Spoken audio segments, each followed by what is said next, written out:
हिंदुस्तान के मुसलमानों की समाजी, तालीमी, सियासी और माशी बेदारी के लिए लगातार बातें होती रहती हैं और बहुत सारी कोशिशें भी होती रही हैं छोटी बड़ी। लेकिन पिछले 70 साल के अंदर हिंदुस्तानी मुसलमानों की जो बेदारी आनी चाहिए थी, जो उनकी बेहतरी उनके समाज के अंदर होनी चाहिए थी, जो माशी बेहतरी होनी चाहिए थी, मजबूती होनी चाहिए थी, वो मतलूबा मजबूती, वो मतलूबा बेहतरी अभी तक नहीं हो पाई है, जिसकी वजह से हमेशा रह करके कुछ दर्दमंद, फ़िक्रमंद लोग उठते हैं, कोई ना कोई कोशिश शुरू करते हैं, किसी नतीजे तक वो कोशिश पहुंचती है, लेकिन जो बेहतरी होनी चाहिए थी जिस तरह की, वो मतलूबा बेहतरी अभी तक देखने को नहीं मिल रही है।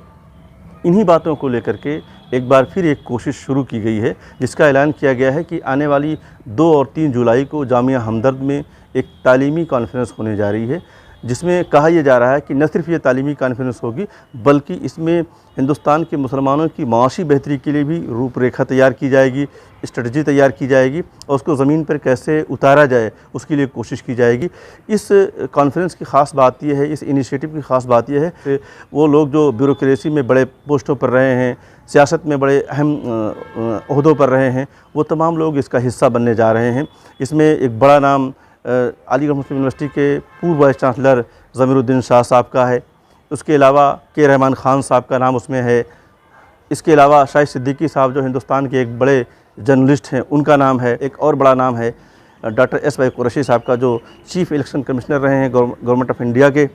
हमने मुलाकात की है डॉक्टर एस वाई कुरैशी साहब से और ये जानने की कोशिश की है कि ये जो 2 और 3 जुलाई को कॉन्फ्रेंस बुलाई गई है, इसका मोटिव क्या है, ऑब्जेक्टिव क्या है, क्या चीज़ें डिस्कस की जाएंगी और किस तरह से चीज़ों को आगे बढ़ाया जाएगा। ये हमने कुछ 4-5 दोस्तों मिल के हम लोग डिस्कस किया करते थे कि भाई एजुकेशन में क्वालिटी कैसे इम्प्रूव की जाए, ख़ास तौर से मुस्लिम में और शेड्यूल कास्ट में इतनी बैकवर्डनेस है और बग़ैर एजुकेशन के तो तरक्की हो नहीं सकती।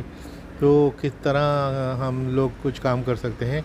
तो उस वक्त बातचीत और डिस्कशन निकला कि भाई हज़ारों ऑर्गेनाइजेशन हैं जो काम कर रही हैं, बहुत अच्छा कर रही हैं, ख़ास तौर से साउथ में कर रही हैं, नॉर्थ में थोड़े कमज़ोर हैं।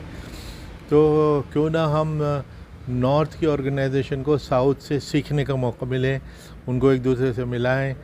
तो हमने एक ऐसी ऑर्गेनाइजेशन जिसका मकसद ये है कि एक अम्ब्रेला ऑर्गेनाइजेशन, जो लाखों ऑर्गेनाइजेशन है, उन सब में एक हाथ को दूसरे हाथ का पता नहीं, एक अच्छी ऑर्गेनाइजेशन का दूसरी ऑर्गेनाइजेशन को पता नहीं।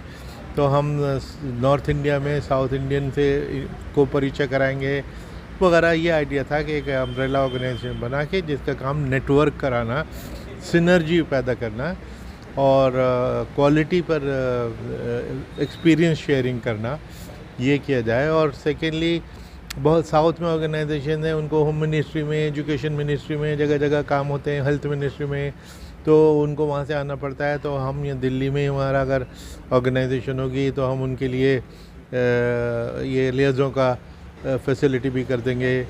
फिर ये कि भारत सरकार और स्टेट गवर्नमेंट की इतनी अच्छी अच्छी स्कीमें होती हैं, वो लोगों को पता ही नहीं लगती, तो वो लोगों तक पहुँचाना ताकि वो NGOs जो हैं उन भारत सरकार की और स्टेट गवर्नमेंट की स्कीमों का फ़ायदा उठा सकें, इस किस्म के हम काम करेंगे। इसकी लॉन्च समझिए 2 रजिस्टर हो गई है ये सोसाइटीज़ रजिस्ट्रेशन एक्ट में, ऑल इंडिया सोसाइटी।